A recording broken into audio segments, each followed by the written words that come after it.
House Judiciary Committee Chairman Jim Jordan joins us this morning. Good to see you, sir. So what are we learning here, and how does the Trump administration crack down on fraud?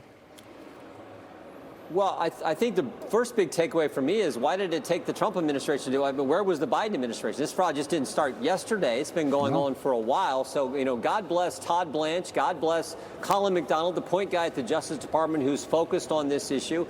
As you pointed out, I think it was $6.5 billion in fraud they uncovered, charged, I think, 400 and some people just this past week. So, and really, it started when President Trump had Elon Musk and the whole Doge effort. So I think that's the big takeaway for me is, why did it take so long to do this? So you got this much money going out the door. There's probably some fraud.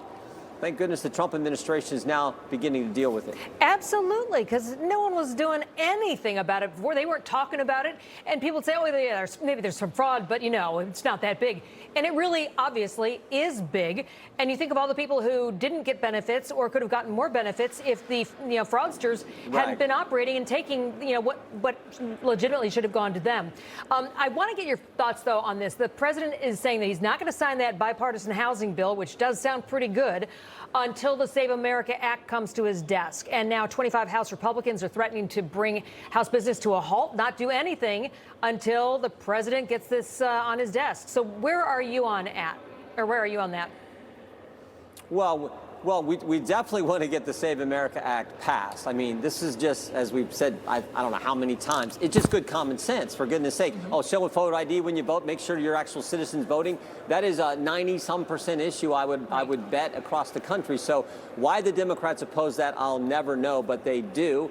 My guess is it's for political reasons. So yeah, let's get it done. We may have to put part of it on reconciliation. It's something the speaker's talked about. I'm for whatever avenue makes it happen. Let's just make it happen because it's good common sense. But I think the real takeaway here is, I think that's what the midterm election is about. We're the party of common sense. The left is now the party of crazy. The left now controls the Democrat Party. They're for every crazy position you can think about. So I said this the other day. I think this election is really about, you could summarize it in 2 sentences.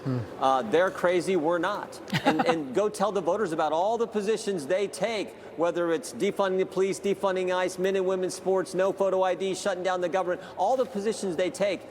And we've seen even more of this just this past Tuesday and what happened in the New York primary. So I think that's a key thing. But this act alone, this SAVE Act, I think demonstrates the left, which now controls the Democrat Party, has embraced every crazy position there is. Let's go tell the voters about that, and I think that's how we keep the majority. Congressman, you mentioned what happened in New York, the Democratic Socialist Movement. Is it just a coastal thing, or is it taking over the entire party? What do you see, and are you thrilled about it in terms of the midterms? No. Well, first of all, the first question, I don't know. I don't know how much this is going to go. I do know that the left now has control of that party, which is sad. And I think in a general sense, this is bad. This is bad for the country when you have socialist, anti-Israel, anti-Semitic taking over the Democrat Party. The once great party of FDR and JFK is now anti-Israel and pro-socialism. I think that is a bad thing for our great country. So it's so bad. Think about the race with Dan Goldman in New York. Dan Goldman was the impeachment counselor that Adam Schiff selected, brought on his committee. I spent 4 months in the bunker in the basement of the Capitol going through depositions with Schiff and Goldman. We were down there for hearings and everything else when Adam Schiff was running his secret impeachment. He wasn't good enough for the Democrats. He lost by 30-some points in that primary Tuesday in New York. So that's how radical this party's become. That is not good for the country. They're open about it. One of the major parties with this radical position. Yeah, the Democrat Socialist Party is very open about it. They say they're using the Democrat Party basically as their entry ticket. And when they get in there, they're taking over, and they're saying Hakeem Jeffries better be watching what we want. Chuck Schumer as well, watch his back. But again, going back to the House business, do you think that is the way to do it? I mean, does everything need to be put on hold until the SAVE Act gets through? And is that something that would even work, or does it just mean nobody gets anything done? No, I don't necessarily think you need that tactic. I just think we need to focus on trying to get the SAVE Act done. We got other things we need to get done as well. We got the National Defense Authorization Act, other things that need to happen. But let's figure out a way to get the SAVE Act done. There's, of course, concerns in the Senate with the filibuster and the vote totals over there, this whole 60-vote requirement. But in the House, we passed it.